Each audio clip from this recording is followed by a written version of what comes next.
You ever see a kid get choked out in a high school bathroom and think, yeah, those three idiots just made the biggest mistake of their lives?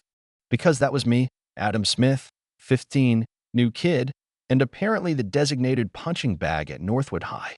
String bean, they called me. Too tall, too thin, hair like a busted broom, and about as much confidence as a substitute teacher during finals week. All I wanted that Friday was to slip out of history class, blend into the crowd, and survive long enough to make it to the weekend. No such luck. You'd think a grown man would step in, but teachers just see what they want to see. Mr. Peterson barely looked up from his desk as David Miller and his two oversized shadows, Jake and Tom, started circling. David, the kind of sophomore who's already got a jawline and a criminal record waiting to happen, slams his hand on my desk, loud enough to make me jump, not loud enough to get anyone in real trouble. Hey, string bean. Waiting for everyone to leave so you don't snap in half. Classic. I give him the usual, ice down, pack my stuff, mumble something. If I'm lucky, I make it out. If I'm not, well, you know how it goes. They always have some reason to push me, trip me, knock my books around. Today's no different. We'll finish this at lunch, David whispers as they shoulder past me. I rub my arm, wondering how many bruises I'll have to explain this time. But here's what nobody knows. I've been training Brazilian Jiu-Jitsu since I was 7. My dad used to fight MMA, ran his own gym before we moved from my mom's hospital job. I promised them, though, no fighting unless it's a matter of life or death.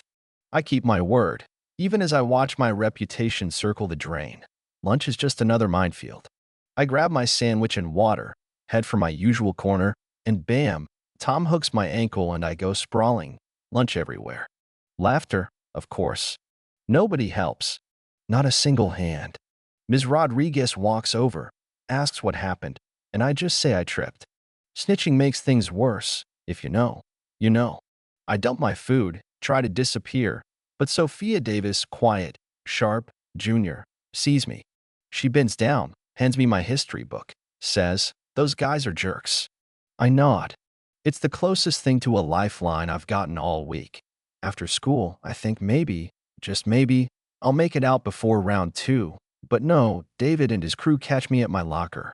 "We thought you'd want to hang out after school," David grins, like he's inviting me to the prom. Jake yanks my backpack, dumps my books. Tom shoves me against the metal. I try not to lose it. Remember the promise. Just give me my stuff back.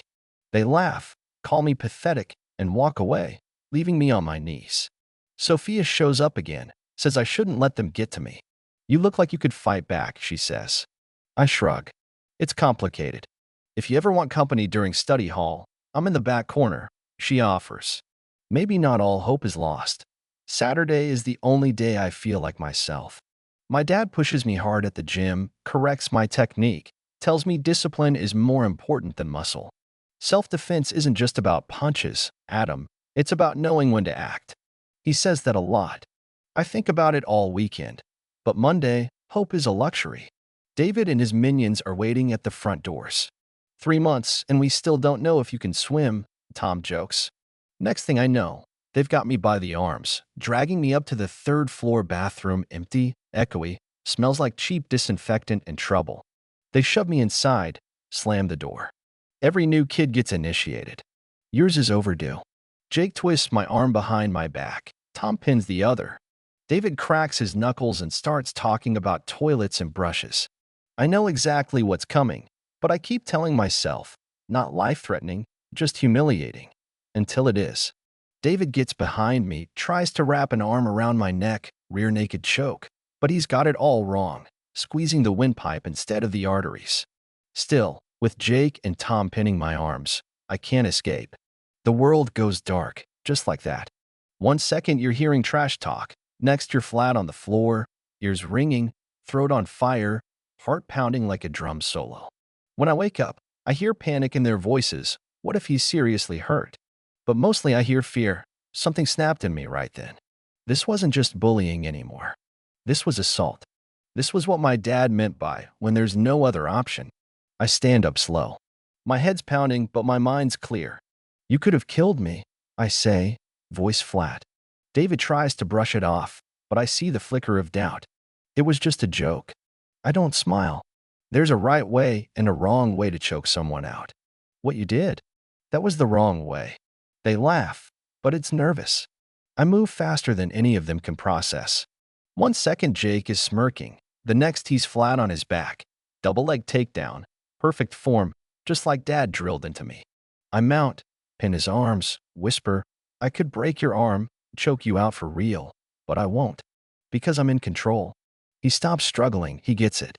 Tom and David hesitate. You some kind of karate kid? David sneers, but I'm already up. Stance relaxed, not even breathing hard. Brazilian Jiu-Jitsu. Brown belt. Been training since I was 7. I chose not to fight until now.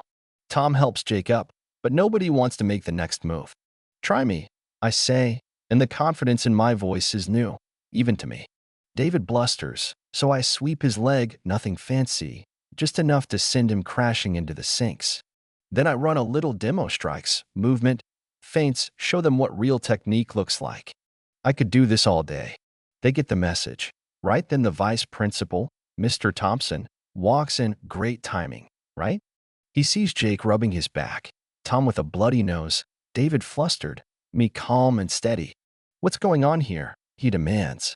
David glances at me, and for once, backs down. Nothing, sir. Just talking. I pick up my bag, walk out past all 3. See you around, I say, and they know I mean it.by lunch. The rumors are everywhere. Adam took down all 3. Adam's a secret assassin. Adam runs a fight club in his basement. Truth is simpler. I just showed them what I could do, and apparently that was enough. Even Sophia looks at me differently. So the rumors are true? She asks at lunch. I just shrug. They went too far. I handled it. Across the room, David and his crew are suddenly very interested in their food, not me. The best part?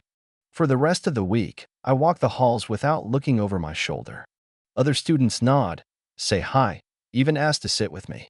Sophia invites me out for ice cream with her friends, and for once, I say yes.